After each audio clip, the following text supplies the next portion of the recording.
Флагрантно кршење на основните права на одбраната на Дејан Давидовски Дешо е одредениот притвор од 18 декември 2017 година, кој се примени вчера кога тој стапна на македонска територија. Бранителот на Давидовски поднесе жалба по мерката која му определена од судот во негово отсуство на барање на обвинителството.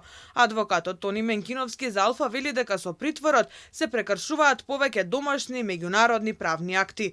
Представува пример за флагрантно кршење на основните права на одбрана на секој обвинет или осомничен во кривична постапка, предвидени и уредени во Уставот на Македонија, Законот за кривичната постапка, како и Европската конвенција за заштита на човекови права. Во 2017 година судии од Скопскиот кривичен суд му определиле мерка притвор на Давидовски која ќе стапи на сила веднаш кога ќе биде достапен на органите на прогонот во Македонија.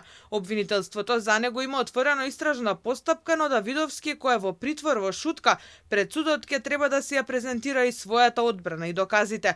Давидовски е осомничен за терористичко загрозување на уставниот поредок и безбедноста. Тој пред 5 години беше уапсен на аеродром во Шведска, бидејќи по него трагаше Интерпол, но набрзо беше ослободен од тамошните власти и не беше екстрадиран во Македонија. Според шведскиот врховен суд не постоја доволно докази дека сторил дело тероризам, а во нивното образложение имаше и заклучок дека ако се врати во Македонија нема да му се суди фер и законски. Давидовски во интервју за Алфа пред 2 години сведочеше дека судиите во Шведска едноставно се смееле гледајќи зашто во Македонија се води судски процес за вакво тешко кривично дело. Тоа не е тероризам, него обичен бунт. Значи така го толкува и го пресудата, по сите сознанија што си ги прибираа и они со докази, се смееа на нашата одлука, на нашите политичари, значи тероризам што е делото, меѓутоа ќе има завршница.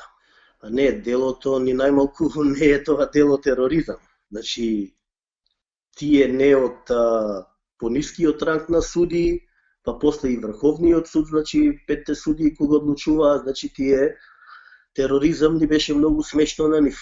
Давидовски уште тогаш рече дека не се чувствува како терорист, изразувајќи надеж дека правдата брзо ќе дојде и сите осудени за 27 април ќе бидат на слобода. Според него, политичарите кои го измонтирале ова дело секогаш ќе живеат со тежината на себе, бидејќи се работело за човечки судбини.